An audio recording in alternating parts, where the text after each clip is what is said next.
Organics में आप सभी का स्वागत करती हूँ।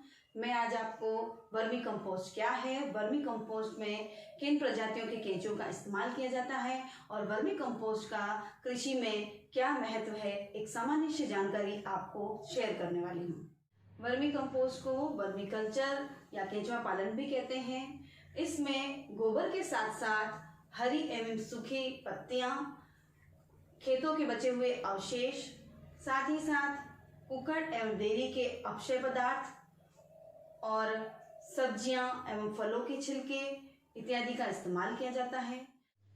इन सभी पदार्थों को केंचुए द्वारा खाए जाने के बाद जो कास्ट के रूप में खाद मिलती है उसी को वर्मी कंपोस्ट कहते हैं।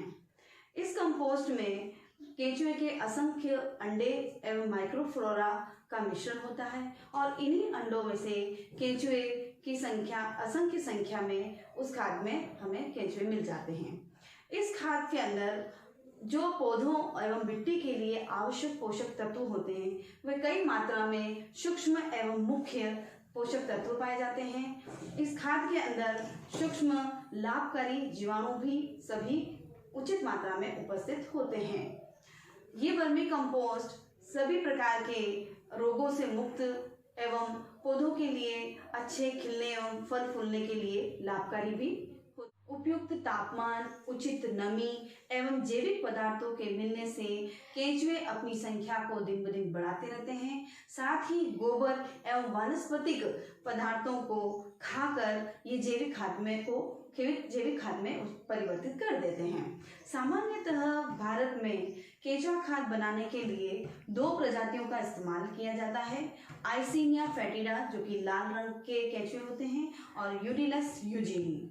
इसके साथ ही आइए मैं आपको बताती हूँ कि कृषि में जैविक खाद यानी केंचुए खाद का क्या महत्व है। वर्मी कंपोस्ट वाली भूमि में खरपतवार कम उगते हैं तथा पौधों में रोग कम लगते हैं। पौधों का तथा भूमि के बीच आयनों के आदान प्रदान में वृद्धि होती है। यह भूमि की उर्वरकता को बढ़ाता है, साथ ही भूमि की जल सोखने की क्षमता में भी वृद्धि करता है। मिट्टी में पोषक तत्वों की मात्रा बढ़ जाती है। वर्मी कंपोस्ट का उपयोग करने वाले खेतों में अलग अलग फसलों के उत्पादन में 25 से 300% तक की वृद्धि हो सकती है। वर्मी कंपोस्ट युक्त मिट्टी में नाइट्रोजन, फास्फोरस, पोटेशियम का अनुपात 5:8:11 होता है, अतः फसलों को पर्याप्त पोषक तत्व सरलता से उपलब्ध हो जाते हैं। केंचुए के मल में पैराट्रोपिक झिल्ली होती है जो जमीन से धूल कणों को चिपकाकर जमीन का वाष्पीकरण होने से रोकती है।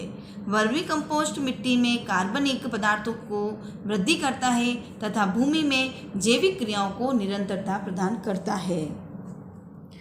इसका प्रयोग करने से भूमि उपजाऊ एवं भुरभुरी बनती है। यह खेत में दीमक तथा हानिकारक कीटों को नष्ट कर देता है।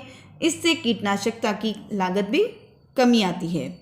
इसके उपयोग के बाद 2-3 फसलों तक पोषक तत्व की उपलब्धता बनी रहती है।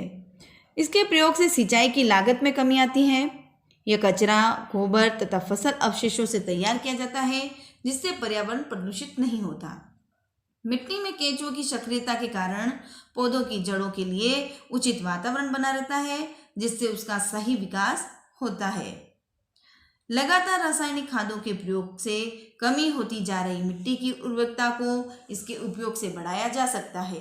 इसके प्रयोग से फल, सब्जी, अनाज की गुणवत्ता में सुधार आता है जिससे किसान को उपज का बेहतर मूल्य मिलता है। केंचुए में पाए जाने वाले सूक्ष्म जीव मिट्टी का पीएच संतुलित करते हैं। उपभोक्ताओं को पौष्टिक भोजन की प्राप्ति होती है। ग्रामीण क्षेत्रों में इसके उपयोग से रोजगार की संभावनाएं उपलब्ध हो जाती है। यह बहुत कम समय में तैयार हो जाता है। केंचुए नीचे की मिट्टी को ऊपर लाकर उसे उत्तम प्रकार के बनाते हैं।